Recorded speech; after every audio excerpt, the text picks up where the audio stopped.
Good morning everyone. हमने हमारा 4th chapter था सद्विचारः, जो श्लोक थे हमने वो पढ़े थे। आज हमें उसके क्वेश्चन आंसर करने हैं। तो देखो फर्स्ट क्वेश्चन, देखो लिखित क्वेश्चंस में से कि विकल्प में से सही उत्तर चुनकर आपको लिखना है। फर्स्ट है पृथिव्याम त्रीणि रत्नानि सन्ति, पृथ्वी पर 3 रत्न है। इसका प्रश्न निर्माण करना है तो हमें क्या बनाना होगा कि पृथिव्याम यानी पृथ्वी पर, तो कस्याम यानी होता है किस पर, तो इसका आंसर होगा कस्याम त्रीणि रत्नानि सन्ति।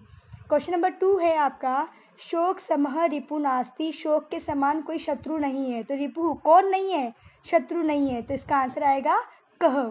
थर्ड है त्रीणि रत्नानि अनयो विशेषण पदम किम, 3 रत्न, इसमें विशेषण पद कौन सा है। देखो विशेषण क्या होता है, जो शब्द संज्ञा और सर्वनाम की विशेषता बताते हैं वो होते हैं विशेषण। अब त्रीणि रत्नानि 3 रत्न, तो रत्न कितने हैं 3, तो विशेषता बता रहे हैं रत्न की, और कितने क्या विशेषता बताई कि 3 रत्न हैं, तो विशेषण क्या हुआ त्रीणि, और रत्नानि क्या हुए विशेष्य, जिसकी विशेषता बताई जाती है वो होता है विशेष्य। फोर्थ है नास्ति शोक समो रिपु, शोक के समान कोई शत्रु नहीं है। इति वाक्य, इस वाक्य में क्रियापदम किम, क्रियापद कौन सा है। तो देखो इसमें क्रियापद, जो शब्द किसी काम के करने या होने का पता लगाते हैं वो होता है क्रिया, तो क्रिया कौन सी है इसमें अस्ति। क्वेश्चन नंबर 2 देखो, एक पद में आपको उत्तर देना है। फर्स्ट है धैर्यम कह नाश्यते, धैर्य है वो कह नाश्यते, किसका नाश करता है। अगर आप धैर्यवान हो, अगर आप किसी चीज़ को बर्दाश्त करते हो, सहन करते हो, तो आप किसका नाश करते हो, शोकः, दुख का नाश करते हो। सेकंड है पृथ्वीव्याम कति रत्नानि, पृथ्वी पर कितने रत्न हैं, तो पृथ्वी पर कितने रत्न हैं 3, तो त्रीणि। थर्ड है केन समः रिपुः नास्ति, किसके समान कोई शत्रु नहीं है, शोकेन सम यानी शोक के समान कोई रिपु नहीं है। एंड फोर्थ है केन तुल्यम तप नास्ति, किसके समान कोई तपस्या नहीं है। अगर आप शांत रहते हैं, शांति में रहते हैं, तो आपको किसी तपस्या की कोई ज़रूरत नहीं है, तो शांत्या तुल्यम तपः नास्ति। क्वेश्चन नंबर 3 देखो, आपको संधि करनी है, यानी 2 शब्दों को मिला करके आपको जोड़ करके उन्हें लिखना है। अब वी प्लस अधि, तो वी प्लस अधि मिलकर क्या बनता है व्याधि। वी में से क्या होता है कि ई का होता है य, और वह आधा हो जाएगा, और वो मिलकर हो जाएगा व्याधि। उसके बाद सेकंड देखो रक्तः प्लस च, तो अह जो विसर्ग है उसका हो जाएगा श, तो ये हो जाएगा रक्ताश्च। थर्ड है सत प्लस जन, तो सज्जनः। एंड फोर्थ है आपका कस्यचित मित्रम, तो ये हो जाएगा कस्यचिन मित्रम, आधा न हो जाएगा, तर्क का क्या हो जाएगा आधा न, तो कस्यचिन मित्रम। क्वेश्चन नंबर 4 है आपका कि आपको इन शब्दों को उनके अर्थ के साथ मिलाना है। त्यागम कुर्वन्ति, जो त्याग करते हैं उनसे क्या बोलते हैं परित्यजन्ति। सेकंड है यत्र प्राणिनः वसन्ति, जहाँ प्राणी रहते हैं उसे, उस लोक को क्या बोलते हैं मर्त्यलोक, जहाँ पर लोग मृत्यु को भी प्राप्त होते हैं, तो इसलिए मर्त्यलोक। थर्ड है उदारम चरितम येषाम ते, जिनका चरित्र उदार होता है वो क्या कहलाते हैं उदार चरितः।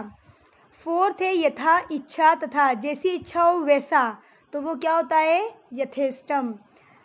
फिफ्थ है आपका महान आत्मा येषाम ते, जिनकी आत्मा महान होती है वे क्या होते हैं महात्मानः, वो महात्मा लोग होते हैं। एंड सिक्स्थ है आपका यह सुखम एव इच्छति, जो केवल सुख की ही इच्छा करता है वो कौन होते हैं सुखार्थी। उसके बाद देखो क्वेश्चन नंबर 5, आपको निम्नलिखित वाक्यों में संशोधन करना है। अब संशोधन करने में आपको क्या करना है कि जैसे शब्द है वृक्षे द्वौ फले स्तः, तो आपको क्या करना है वृक्षे द्वौ की जगह क्या लिखना है वृक्षस्य द्वे फले स्तः, वृक्ष पर 2 फल हैं।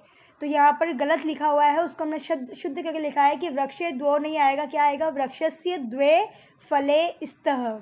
सेकंड है द्वे बालिके धावन्ति, 2 बालिकाएं दौड़ रही है, तो हमें क्या लिखना है द्वे बालिके। अब 2 है बालिके द्विवचन है, तो धावती धावतः धावन्ति, तो धावतः आएगा, द्वे बालिके धावतः। थर्ड है आपका शोक समः रिपवः नास्ति, तो रिपवः नहीं होगा, शोक के समान कोई शत्रु नहीं है। शत्रु बहुत सारे शत्रु थे ना, केवल एक शत्रु की बात हुई है, तो ये आएगा शोक समः रिपुः नास्ति। एंड फोर्थ है आपका पृथिव्याम त्रीणि रत्नानि अस्ति। पृथ्वी पर 3 रत्न हैं। 3 का क्या होता है? बहुवचन होते हैं। तो अस्ति होता है एक वचन और अस्ति स्त संति, तो संति होगा बहुवचन। तो आपको लिखना पड़ेगा पृथिव्याम त्रीणि रत्नानि संति। उसके बाद देखो क्वेश्चन नंबर 6 आपका, मंजूषातः उचित पदम चित्वा रिक्त स्थानानि पूरयत। मंजूषा से आपको सही पद चुनकर रिक्त स्थान फिल करने हैं। फर्स्ट है आपका प्रारब्धम उत्तम जनाः न, मतलब कि जो उत्तम लोग होते हैं यानी कि जो अच्छे लोग होते हैं, समझदार लोग होते हैं, वो किसी काम को प्रारंभ करते हैं तो न परित्यजन्ति, उस काम को बीच में नहीं छोड़ते हैं। तो फर्स्ट में आएगा परित्यजन्ति। सेकंड है आपका न कस्यचित् मित्रम, यानी कि कोई किसी का मित्र नहीं है। न कश्चित, सेकंड में आएगा न कश्चित कस्यचित् मित्रम, कोई किसी का मित्र नहीं है। थर्ड है नास्ति शोक समो रिपुः, शोक के समान कोई शत्रु नहीं है। फोर्थ है आपका उदये सविता रक्तो रक्तश्चास्तम गते था, जब सविता यानी सूरज जब उगता है तब भी लाल होता है और जब अस्त होता है तब भी लाल होता है। एंड फिफ्थ है आपका शांति तुल्यम तपो नास्ति, शांति के समान कोई तप नहीं है। अब उसके बाद क्वेश्चन नंबर 7 देखो आप, अधोलिखित विकल्पेभ्य उचितम उत्तरम चुनो। नीचे जो विकल्प दिए हैं उनसे सही उत्तर चुनना है। फर्स्ट है आपका कि मानव का शत्रु कौन है? तो मानव का शत्रु कौन है? शोक। अगर हम किसी चीज़ का शौक करते हैं तो वो हमारा शत्रु है। सेकंड है महापुरुष सर्वश्रेष्ठ धन किसको मानते हैं? किसको मानते हैं? संतोष को। अगर कोई व्यक्ति संतुष्ट होता है तो वो महापुरुष से कम नहीं है। उसके बाद रचनात्मक अध्यास में देखो कि आपको क्या करना है, सबके पीछे नाश्यते लगाना है। क्रोध बीच में लगा हुआ है, जैसे क्रोध सुखम नाश्यते, क्रोध सुखम नाश्यते, ऐसे आ जाएगा। क्रोध ज्ञानम नाश्यते, क्रोध धर्मम नाश्यते, क्रोध परिवारम नाश्यते, क्रोध मित्रताम नाश्यते, क्रोध आनंदम नाश्यते और क्रोध शांतिम नाश्यते। और इस तरह आपका चैप्टर नंबर 4 कंप्लीट हुआ।